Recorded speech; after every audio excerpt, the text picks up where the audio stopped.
How's it going, guys?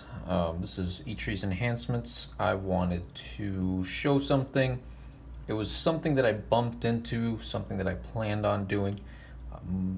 You guys aren't really going to know what I do, but I laser engrave stuff, and I purchased this mini Natrix in copper so that I could do a custom per se build. Modification, there's a couple things that I want to do to it, and then I usually try to sell these, but I am liking it, so I might just buy one for myself. My main goal was to basically still create something custom, but end up at the price of a pair of three. So this is, I didn't really want to modify my pair of three, but this is my business's logo, eTree's Enhancements. Hard to tell on that. It's a titanium clip, and then this is my Hogue, and there's this logo a lot better. Just laser engraving. Anyway,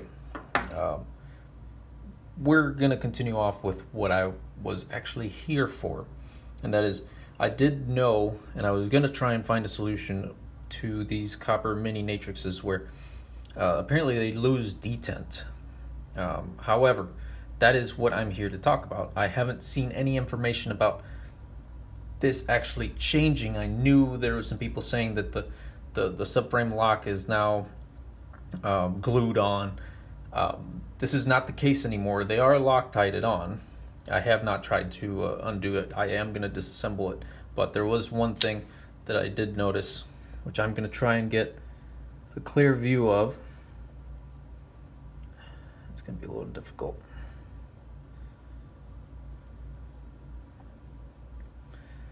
I don't think I have a light on me.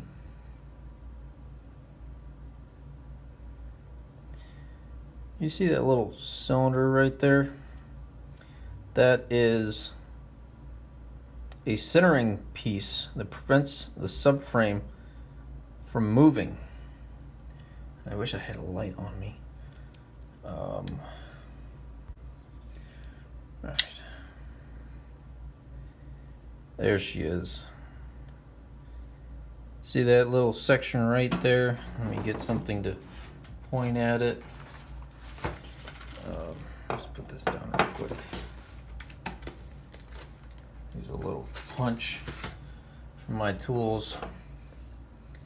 I am going to disassemble it later in the future, but that right there, this is a new design.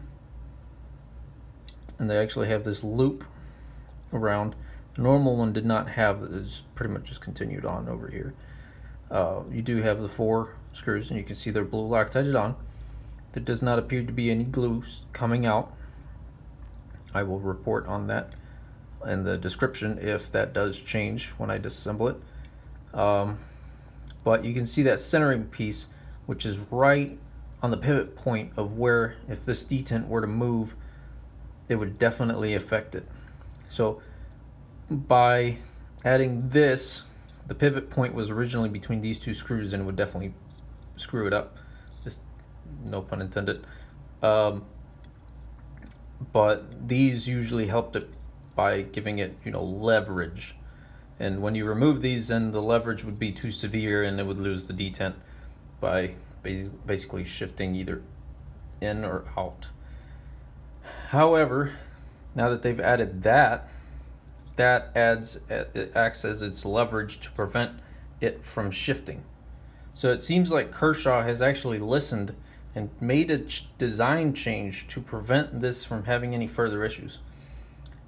I am extremely happy about that, because I was really thinking about different ways that I could have fixed this, but I don't have to, because Kershaw did it for me.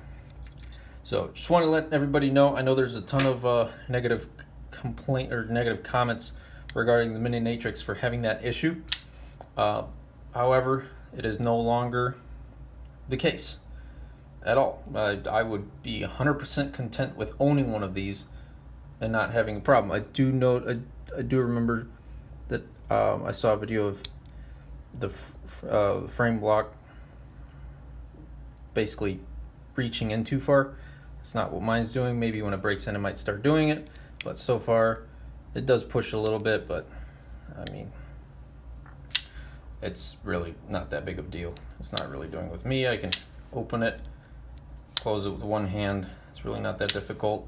It's not extended like some people have complained about. I don't have any issues with it. But anyway, that's what I wanted to show you guys. The issue appears to have been corrected. I would say that this knife is now currently good to go, especially with the copper scales and the D2 blade. I wish more Kershaws came with D2, but I mean, I'm really not complaining. I used to carry the Hogue X1, which if you compare the size, you know, they're really not that far off at all. If anything, I think I like the blade on the Kershaw a little bit better. It does have a lot more weight versus this aluminum body, but this one does flip out with some force. However, this one's ball bearing and the Hogue is not. Anyway, too much rambling about. I just wanted to show you guys this. The problem appears to have been solved. Thank God. We can now continue on with our lives. I am really excited to continue on with the build on this. So if you would like to continue on watching with what I'm going to do with this build, with laser engraving, I'm going to do a lot of basically patina and engraving patterns. You'll see what I'm going to do, but my laser engraving can do deep engraving on metals as well as polymers, just to give you an idea. No, I promise this is not an advertisement. I'm just giving you guys a reason to stay, pretty much. But this is one of the ones that I have for sale currently. Again, with the logo. All of these are can be customized at, you know, the user's discretion of whatever he wants to request. But anyway, guys, I won't take more of your time. Thanks for watching, and go ahead and purchase one if you've been thinking about it. Thank you.